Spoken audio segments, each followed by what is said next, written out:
Hello there, welcome to the Ramblers podcast. My name is Tim Richards, and this is big. This is a very, very, very big day because Harry Kane has joined Bayern Munich, all official, it's all happened, he's there, he's signed, and I am very, very excited. This whole saga has been long-winded, it's been dramatic, it's been like emotional whiplash. Every report seemed to contradict the one that came before it, but it's all over, and I'm still shocked that this has happened. I'm amazed that this has happened, despite how like long-winded this is, despite how long it took, despite everything. I am amazed that this has gone through, and I'm excited. I'm really, really excited about it. I was thinking about this before I started, so I've wanted to record something about this for a while. I said last time that I don't want to record anything that's just oh, this is the latest report, because it seemed to be that every day there was something new. Every day there was a new development of Bayern have offered this, Daniel Levy said no. Bayern have offered this, Daniel Levy said no. Even when everything was confirmed and David Ornstein said Harry Kane going to Bayern, Tottenham have finally accepted the bid from Bayern. It's just up to Kane to deal with it. And then suddenly all of these reports were saying, well, Kane's actually kind of maybe thinking of staying at Spurs. I was livid. I was apoplectic with rage. It doesn't matter anymore because the only thing that we now know for certain is Harry Kane is a Bayern Munich player. And when I was thinking about this and thinking about what it is that I wanted to say, I found myself thinking about Matthijs de Ligt. This is, in my opinion, it's a bigger transfer. I think this is a huge transfer, not just for Bayern, but this is just generally this is a big transfer. I think the Matthijs de Ligt transfer last season, that really strikes me as a transfer that it took me a little while to really understand. Not because I was how does this guy fit into Bayern? It was very obvious how this guy fit into the Bayern squad. The reason why it took me a little while to understand it is because it was such a high-profile name, and it was seemingly all done within a couple of days. I remember the first report was Bayern are in advanced stages to sign Matthijs de Ligt. And I was delighted because this is a guy that I've wanted at Bayern since that breakthrough season at Ajax when he was the captain, and him and Frankie de Jong, these were the two guys, and I thought, this is great. These are two guys that I really want to see. I think de Ligt in particular, he could be a really great asset to Bayern. And then suddenly he was there. And I think the fact that it all happened so quickly, the way that it was all wrapped up, and within a day he was on a plane to America, played in that friendly, came on at half-time, scored a goal, got booked, went off injured. It all just got wrapped up so quickly, and so it meant that every time that I watched him last season, I was watching him I can't believe this is our guy. Because it just seems like such a perfect transfer that it really only kind of happens in FIFA of oh yeah, you put him in that squad, great, sorted. But that's exactly how it came about. It was just so simple. And so now with the Kane transfer, it's kind of a similar thing of, I'm going to be looking at this I can't believe that this is our guy. But just for a separate thing, because Kane is a higher profile name. This is England's all-time top goal scorer, second top goal scorer in the Premier League history. He's England's captain, and so for him to leave Spurs, I think that's kind of been rumoured for the last few years or so. But for him to leave England, specifically leave England to go to Bayern, that's big. I mentioned in my last episode about Declan Rice and how when his name kind of started to get linked with Bayern, I thought this is really exciting, because even if it isn't him going to Bayern, it's him going outside of the Premier League. This is an opportunity for a player who's approaching his prime years to leave England and to challenge himself, kind of in a similar way to Jude Bellingham. I've realised the idea of challenging yourself and going to Real Madrid, it's not so much of a footballing challenge, but more in as much as they're almost guaranteed to be competing for all of the trophies available. But it's more the idea of putting himself into an unfamiliar situation. So I think like both Declan Rice and Jude Bellingham could have gone into just about any midfield in any top league that they wanted to. I completely understand why Declan Rice wanted to go to Arsenal. I think it's a really exciting project. So I understand why. I would have loved to have seen him at Bayern. I would have loved to have seen more players move elsewhere and go abroad, because I think that is how European football becomes really exciting again, rather than just having that monopoly of players in one league. So I completely understand it. But now seeing Kane do that, that's exciting, because it kind of, it opens up that avenue for other players to do the same. This is the guy who went away to like achieve big things in his career. And so I'm really excited about that. There are 3 questions that I want to look at today. Is this a good transfer? So obviously it's a big transfer, but is it necessarily a good one? What does Bayern's attack look like now with Harry Kane? What do Bayern look like now, and what does it mean for them going forward? So I'll tackle the first one. Is this a good transfer? I think it's maybe not as clear-cut as, yes, this is objectively, by every metric, a good transfer. I think generally speaking, it is. I don't think many people will look at this and say, this is a bad move for Bayern. I think like Kane is objectively one of the best centre-forwards, not just now, but of his generation. So he's adaptable, he's hard-working, and he's the sort of striker that's going to allow the players around him to thrive. So he isn't I guess contrary to what Gary Neville, Jamie Carragher and Michael Owen have been saying, he's not somebody that is purely driven by individual glory. So there's this whole argument around, why would he go to Bayern? Because he's got the Premier League goal scoring record. That's got to mean more to him than anything.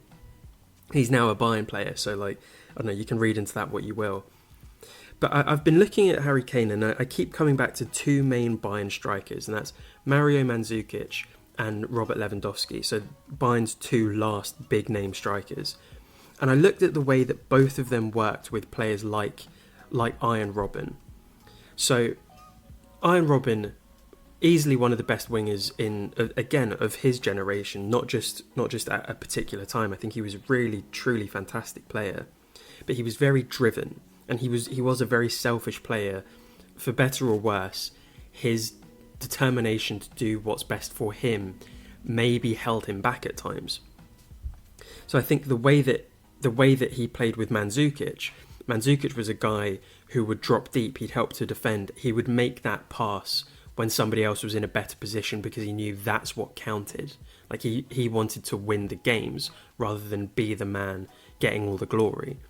I think Robert Lewandowski, for example, was somebody that was more driven by that individual glory. I'm not saying that one's better than the other. I know which one I prefer, but in terms of a player, I think Robert Lewandowski, it's kind of hard to argue that he isn't better than Mario Mandzukic. I think he's scored more goals, he's won more trophies. It's really kind of down to a personal preference. But the way that Lewandowski played with Robben, on paper, it's something that made a lot of sense.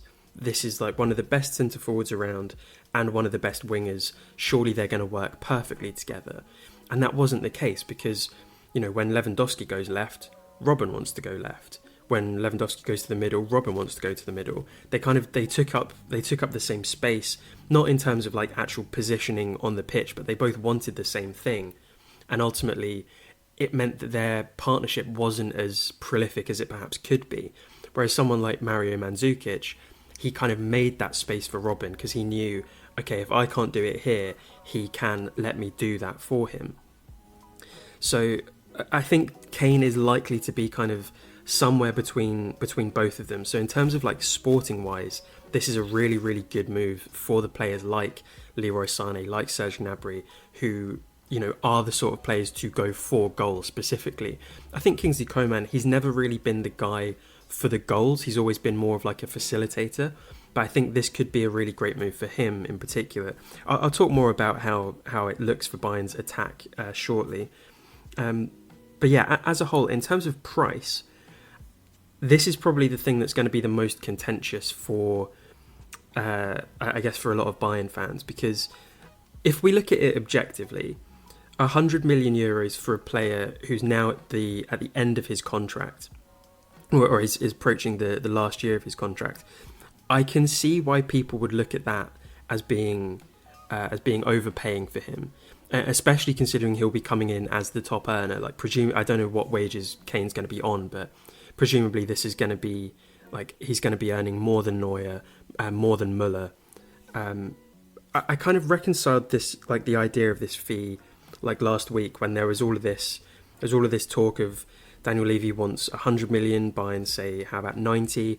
Daniel Levy says okay 110 million, Bayern say okay how about 91. And at one point I remember seeing like 140 written down somewhere. I don't know how legitimate that actually is, but when all of these numbers were being thrown around and there was still no real movement, part of me just kind of came to that conclusion of, just pay it. Obviously, like, you need to set a hard limit to say, okay, we are not going to go beyond, I don't know, I think my limit was like around like 115 to 120, and anything over that is, there's a big question mark there. But realistically, my opinion was, if the price is 100 or like 110 and you're offering 90, if you're coming in at 90, you might as well pay 100. Because at that point, the difference between 90 and 100 is so negligible. I get if it's like the difference between like 10 and 20, like it's the same amount of money, but it like relative to that initial price. If you're going to be paying 90 million, you might as well be paying 100 million. And I think the fee, I believe Plettenberg said that the fee is 100 plus 10 in performance bonuses. So I think like the fee is kind of, it is what it is. This is where football's well, it's not even where football's going. This is where football is now. I think for a player of his caliber, who is all but guaranteed to be a big success at Bayern, I think 100 million, it's ridiculous to say, but that sounds about right. In addition to that, though, there's a lot of other factors at play. Like the first one is like the optics on this situation. If it didn't go through, if the transfer didn't go through and Harry Kane stays at Tottenham and then leaves next year to another team, that's horrendous. From a PR perspective and from like an attraction perspective for other players, like getting other players in, that then becomes not a great thing to have to deal with. You've been obsessed with this guy all summer and he's not even joining you, despite the fact that there are all of these reports to say that he wanted to. If that didn't go through, that's a huge problem. But that's like the negative side of it not going through. But just in terms of like the player that Harry Kane is, because it's not just he's a very good footballer, he scores a lot of goals. He's England's captain. He's the top goal scorer for the national team. He's the second highest goal scorer in Premier League history, which is a record that he could still very well break. I don't know how long he's likely or like he's planning to stay at Bayern. I can't imagine him retiring here. Like the way that I see it going is that he'll be at Bayern for like 3, maybe 4 years, go back to England, potentially go back to Spurs, and all he needs is like 2 or 3 like okay-ish seasons by his standards, and he'll get that record. Like that's completely fine. But he is all of these things, and he is one of the poster boys for the Premier League and for English football. And now he's at Bayern in Germany, playing in the Bundesliga. Like that's incredible to me. Like in terms of what that transfer represents, away from the fee, away from the goals, away from like the lack of trophies that he's got before, just what that player represents to English football, to now be doing what he does in Germany, that's fantastic. That is a huge, huge get. I know it's going to sound ridiculous me saying like, oh, it's not just good for Bayern. It isn't just good for Bayern. This is really, really good for German football as a whole, because this is the sort of move, much in the same way that a Declan Rice transfer would have done, this is the sort of move that's going to attract other people to the league. And that's what this is all about. Like, you want people watching this football, because the Bundesliga's got it's got a reputation for being such a poor standard, when realistically a lot of people just don't watch it because they think it's got a poor standard. There have been some amazing football matches over the past, well, for as long as I've been watching. And so now that you have that really, really high profile name in Harry Kane at Bayern, in the very centre of it all, that's quality. That is so good. And another thing that he's bringing is the fact that it is going to be like a virtual guarantee for success. So he's not the one season wonder that people were talking about for several years. So he is alarmingly consistent, and there aren't many strikers around that you can guarantee at least 20 goals a season without needing a season or two to settle in. So I think what we saw last year with Mane, with Gnabry, with Choupo-Moting, there wasn't really like a set goal scorer. I'll talk about this. I'll talk about this next. But now that Bayern have that guy, that kind of ticks that box that was missing last year, or ticks one of those boxes. Again, I'll talk more about this shortly. But Bayern needed that sizable investment somewhere on the pitch, because if they're struggling to keep goals out, if they're conceding, if the midfield isn't good, the way that you have to negate that is by having a player to score more than the opposition. And Harry Kane is that guy.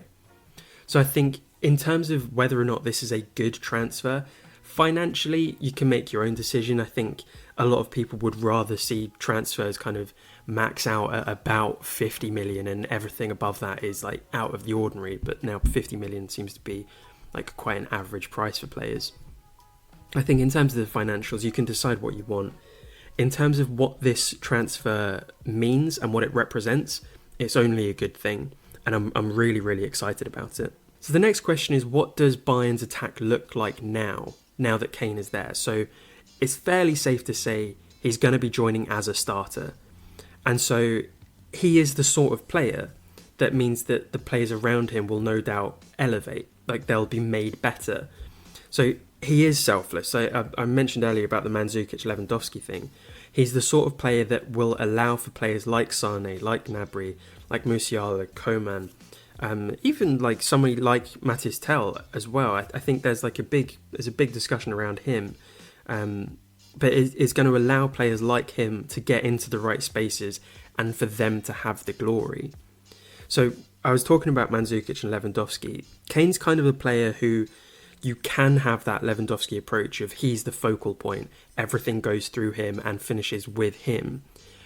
My hope is that the Kane that we're going to see is the one that he was under someone like Jose Mourinho, where he is there to score, but he's also there to facilitate the players around him. So dropping deep and like passing from that number 10 position, or even further back. At times he was taking up positions as like a number 6.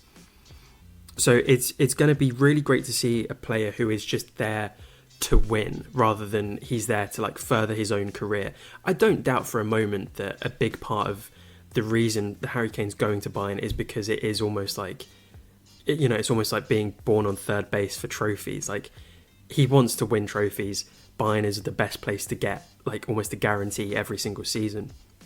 But I do think that in terms of the player that he's going to be and what he's going to offer the players around him, it's going to be a very mutually beneficial transfer for everyone. The one person that there is a question mark over, though, is Thomas Müller. If one of Harry Kane's best assets is his playmaking ability, and it's his tendency to drop deep into space and open up opportunities for his teammates, what becomes of Thomas Müller in this team? So I've seen a number of reports over the past past season, but also past 2 or 3 seasons of, how long does Thomas Müller have left at Bayern? Like, what's going to be his future? Is it a short term? Is it a long term thing? Is his time at Bayern starting to wind down? And on top of that, we've seen before that whether Müller's in the team or not can often dictate a manager's future. I don't know whether it's just a case of Thomas Tuchel didn't really have much time with the team and didn't really know how best to utilise Thomas Müller in that like quite hectic moment towards the end of the season. But he wasn't a regular. Maybe he will be. There's every possibility that he will be. But I think it's going to be interesting to see how Tuchel manages both Harry Kane as a facilitator for goals, but also Thomas Müller as a facilitator for goals. So Müller's always been able to adapt to whoever it is that he plays with. If it's Mario Gomez, if it's Olic, Mandzukic, Lewandowski, Klose, it's everyone that he's played with, he's managed to work with. Even when he was playing with people that had been brought in more or less to take on that role of somebody like James Rodriguez, Felipe Coutinho, even Jamal Musiala. Both of them work really well together through the middle. Like, it is interesting to wonder, it's also quite sad to wonder, what is his future? Because he's 34 next month. And I know that this doesn't necessarily work the same way that it does in a video game, where once you're past 30, that's it. You might as well be like shipped out to somewhere else. But he isn't getting younger. And Jamal Musiala is getting better. I think long term, Jamal Musiala's position probably isn't through the middle, but maybe off of the left. But you know, he's still only 20 years old, so there's all the time in the world for him to develop. But I do wonder, how long can Muller keep going, and how long can he keep adapting his game? So there is like a very good chance that in the coming years, like in either the next season or even the season after that, we might see a Bayern Munich that has Harry Kane in it, but doesn't have Thomas Muller. And I think if you were to go back like 4-5 years, the idea of that being a possibility is so alien to anyone. It is unbelievable, but frustratingly, it is starting to potentially become a reality. I've spoken about like in the old podcast, on the Superline podcast, they did a whole episode about like what is Thomas Muller to Bayern, and like, is he actually now more of a hindrance? Like, what does his future hold? Like, how do you replace him? Do you even replace him with a like for like? Do you instead adopt an entirely new system? I'll try and find the link to that and maybe post it in the notes for this episode. It's a conversation that needs to start happening, and you know, the first game of the season, as of recording this, is in a few hours. So I don't know. Hopefully we get a decent answer sometime soon. The third question that I want to take a look at is, what does this transfer mean for Bayern as a whole? Not just on the attack and not just in terms of like the finances. Like, what does it mean for Bayern's squad? So last season, there were two main areas of weakness. There was no pure goal-scoring threat, and there was no defensive midfielder. So this season, we have that goal-scoring threat, and there are still two areas of weakness. So there is the goal scorer, but there are now a lot of worries around Manuel Neuer making a comeback, or when he's going to be available, or if he's going to be able to make a comeback at all. So the Neuer situation genuinely does make me very sad, because it's become very, very obvious that his time as a player is coming to an end. And sadly, this is something that Bayern need to address sooner rather than later. So I don't know if that's going to be this coming season, if it's going to be in January, if it's going to be at the start of next season. But it is a pressing matter. And there's not going to be an easy way of replacing Neuer. I don't think that you can just have someone that can kind of do a job. I think you need somebody that is going to be that good. How you can find a player, any goalkeeper that is that good, that can do what he does. I don't think it's unfair to say Manuel Neuer is the greatest goalkeeper of all time. I think people are always going to say like, oh, what about Lev Yashin? No one remembers him. Like, that is from such a long time ago that I think in the modern generation, Neuer is the best goalkeeper, certainly of the past like 30, maybe 40 years. It's very difficult to replace somebody like him, and it raises so many other questions, because it isn't just a case of, okay, he's out, let's get this guy in. Like, let's get Diogo Costa from Porto in, and that will fix everything. I do think that Bayern need a top quality goalkeeper, but it's a very difficult situation. So my belief at the start of this whole transfer window, probably even the start of the year, was that Bayern need to make a sizable investment in either the striker role or the defensive midfield role. So you don't necessarily need two world-class players in these positions. So if you concede a lot, you need to make up the difference at the top. And if you don't score a lot, you need to make up the difference in the middle, because you need to be sure that you are scoring enough. So now Bayern have their world-class striker, there's still this ongoing belief that Bayern need a defensive midfielder, and I completely agree with that. I think Thomas Tuchel has been pushing for a defensive midfielder. I know I mentioned last time about how Konrad Laimer is someone that can do that, and how, you know, conversations around footballers and positions are kind of moving away from this is a defensive midfielder, this is a left winger, that like players are now so much more than that, and there's a lot more nuance to it. But Thomas Tuchel does want a purely defensive midfielder. I think one of the names that have been thrown around is Tchouaméni, who's at Real Madrid. Really great player. Don't really know what his future is at Real Madrid, but I think it is safe to say that getting him out of Madrid is going to be quite expensive. So that's one issue there. It's a solution, but it's going to be very expensive. I think Mats Wiefer from Feyenoord is an option that could be significantly less costly, potentially even better. Like, there's every chance that he is a better fit for Bayern than Tchouaméni. But all of this conversation, this whole thing, the idea of Bayern need to get this particular player or a player of this profile, it's made so much more complicated when you have to factor in that Bayern will also need to get a world-class goalkeeper too. And that market does not look good. Especially now that someone like Thibaut Courtois has, like, I think is he broken or torn his ACL? I don't know what you can do to it. So I guess I'll just use the very vague term. He's done his ACL, and so he's going to be out for a very long time. And so Real Madrid are going to be looking to pounce on that. I think the belief is that they're going to be getting Kepa from Chelsea, who was linked with Bayern. I can't say I'm unhappy about him going to Real Madrid. I don't know what that means for Bayern, though.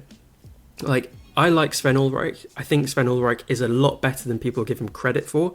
I think he's shown time and time again that he is capable of having those kind of Neuer-esque moments. But in terms of like a long-term future, Neuer and Ulreich aren't the guys to take Bayern forward. So they need to start looking elsewhere. I think, I want to say his name's Mamardashvili at Valencia. I don't know anything about him other than he's huge, so that's a positive. But as a whole, the Harry Kane transfer ticks a box for Bayern, like quite confidently ticks a box there. But there are so many other problems that Bayern need to address. The good thing about this whole thing is that Kane has actually played in goal before. He had 5 minutes against Asteras in the Europa League in 2014. He did concede with his first action. So maybe he's not the solution, but I don't know. I guess if you're going to be paying that much for someone and they're not versatile, then I don't know. Let's see what happens. I can't see it happening, but it's nice to know that it's an option for the future. But that's the squad. That's the squad at the moment. I don't know like what else is going to be going on. I think Bayern are probably going to be looking to buy a goalkeeper at some point, or failing that, get a loan in and then waiting until January to see where Neuer is there. But there is still a lot of time. We've got all the time in the world here, but also that is running out, so maybe it would be good to see that get fixed sooner or later. But that's it. That's today's episode. I say today's episode like I'm doing this every single day. I don't know what the cadence of these podcasts is going to be, so I want to do them quite regularly. But the whole thing with Kane and then the issues around like Mane potentially leaving, he has gone, so bye. I do actually want to do an episode about Mane because I got opinions.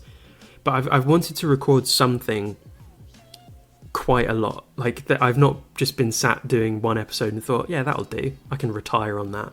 Like, I want to do more, obviously. But it is finding the right moment to talk about something, because as soon as, I think as we all saw with the Kane transfer, as soon as one thing got announced, another thing got announced that made the other thing irrelevant or inaccurate. So yeah, I want to do more of these. I think I've had some really nice feedback and great support from everybody, so hopefully we can keep going. But until next time, I don't know when that will be. Thank you for listening, and I will see you all later.